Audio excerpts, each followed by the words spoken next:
여러분 안녕? 10대를 위한 고전문학 니줄라꼬. 오늘은 그 유명한 옹고집전이야. 알다시피 이 소설은 진짜보다 더 진짜 같은 복제 인간을 만들어 옹고집을 징계하는 이야기인데 직접 혼내면 될 것을 왜 하필 가짜를 만들어야 했을까? 한 번쯤 궁금하지 않았니?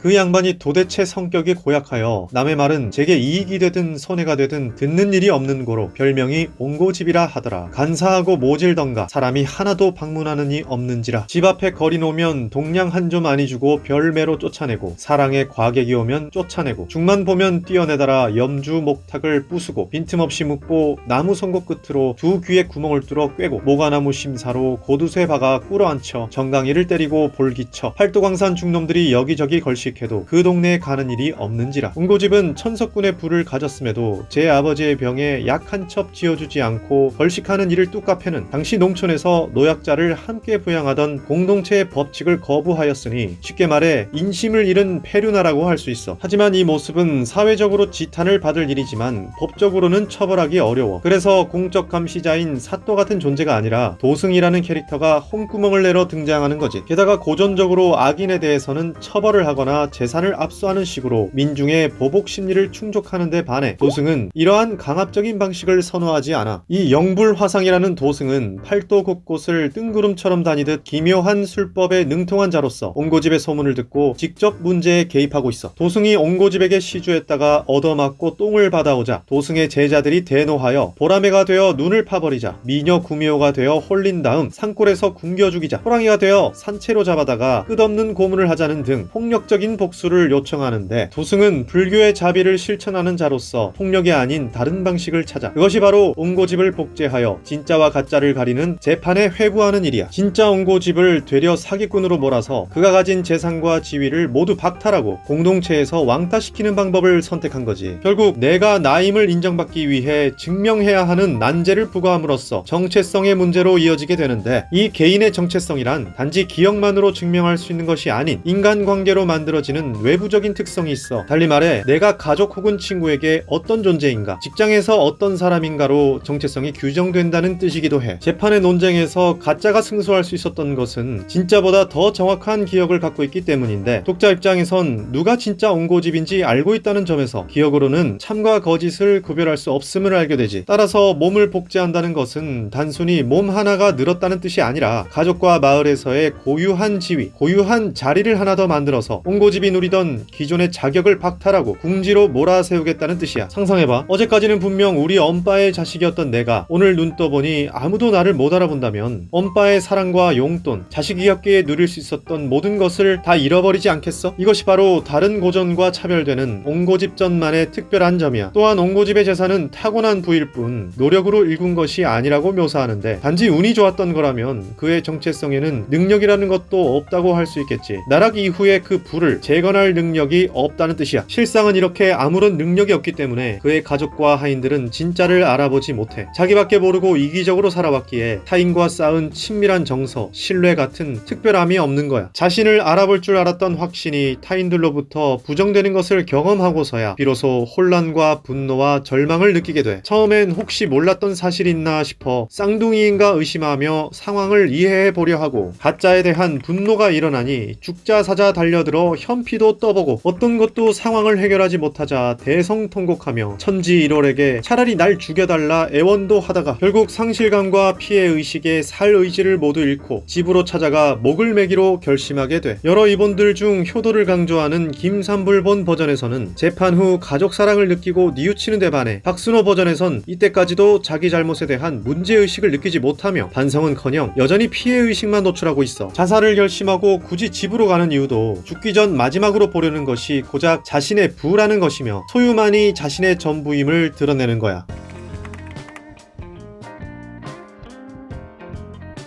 여러 놈이 부축하여 들어가서 자리에 앉히니 가짜가 일어서며 인사 후 너 들어라 활인구제하며 세상 사람에게 선을 쌓는 것이 으뜸이거늘 우리 절도승이 나를 보내어 묘하신 불법으로 가르쳐서 너의 죄목을 잡아 아주 죽여 세상 사람들에게 모범이 되게 하라 하시거늘 나의 어진 용심으로 살린 것이니 이만해도 후생에게 너 같은 행실을 징계한 사례가 될 듯 싶으니 이후로는 아무쪼록 궤과하라. 문득 자빠지니 허수아비 찰벼 짐 무시라. 이로 좌상이 다 놀라 세상에 널리 알리고 옹생이 이날부터 궤과천선하여 옹생원의 인심을 만만세에 전하더라. 자살하려고 찾아간 집에서 가짜가 훈계를 하고 자기 폭로 후 사라지자 참 옹고집이 궤과천선했다는 말인데 뭔가 찝찝함이 남는 것 같아. 대체 옹고집이 진짜 변화한 이유는 뭘까? 행간을 이해해보자. 애초에 도승이 가짜에게 명령했던 것은 옹고집이 다시는 공동체에 발붙이지 못하게 하라는 것이었지 딱히 회생할 기회를 주라는 것은 아니었어. 그런데도 가짜는 자신의 어진 용심으로 재벌의 자리를 다시 내어주는 희생과 배려를 보여줘. 단지 시키는 것만 수행하는 노예와 같은 존재라면 할 수 없을 주체적인 판단을 보여주는 거야. 사람을 믿고 기회를 준다면 그도 달라질 수 있을 것이라는 낙관적 믿음이 있는 것 같아. 한편으론 옹고집이 아무것도 깨닫지 못했음에도 예전과 같이 행동했다가는 또 다른 징벌이 일어날지도 모른다는 처벌 공포 때문에 억지로 선함을 연기하는 것 아닐까 의심할 수도 있어. 또는 공동체에서 원하는 모습을 옹고집에게 강요하는 것으로 살고 싶으면 인심을 베풀라는 일종의 협박 때문에 어쩔 수 없는 행동이라고 해석할 수도 있겠지. 그러나 그렇다 할지라도 인심을 끝까지 실천하였다는 결과는 적어도 인간이 공동체 없이 홀로 존재할 수 없다는 것과 타인을 돕는다는 것이 인생의 어떤 의미인가를 배울 기회를 가졌을 거라 추측해볼 수도 있어. 누구라도 선한 행동을 반복적으로 수행하다 보면 거기에서 뭔가를 배울 것이라는 믿음을 가지는 편이 더 나은 공동체를 위해 유리한 것 아닐까. 그것이 불교의 자비나 유교의 수양이자 기독교의 사랑을 실천하는 법 아니겠어? 옹고집전은 조선 후기 늘어난 생산력을 바탕으로 상품 시장이 발전하며 양반 신분을 돈으로 사는 등 경제에 따른 신분 질서가 변동하고 있던 시기를 배경으로 마을 안에 굶는 자가 없도록 하라는 향촌 규약이 점차 허물어지고 욕심 많은 지주들의 이기적 행태로 소작인으로 전락한 빈농들의 불만이 쌓여가던 현실에서 다시 예전과 같은 도덕 경제의 마을을 회복하고자 했던 민중들의 소망이 만들어낸 이야기라고 볼 수 있어. 그런 관점에서 비슷한 시기에 유행한 흥부전에서 놀부를 징계하던 이야기와 맥락을 같이 한다고 볼 수 있지. 그렇다면 오늘날에는 우리에게 어떤 시사점을 주는 것일까? 기부를 많이 하라는 이야기일까? 아니면 복제인간이라는 존재를 통해 정체성의 문제를 다루는 것일까? 고전을 오늘날의 문제에 빗대 재해석하는 것은 결국 여러분의 관점에 달렸을 거야. 자, 오늘은 여기까지. 다음 시간에 또 다른 작품으로 만나자. 안녕!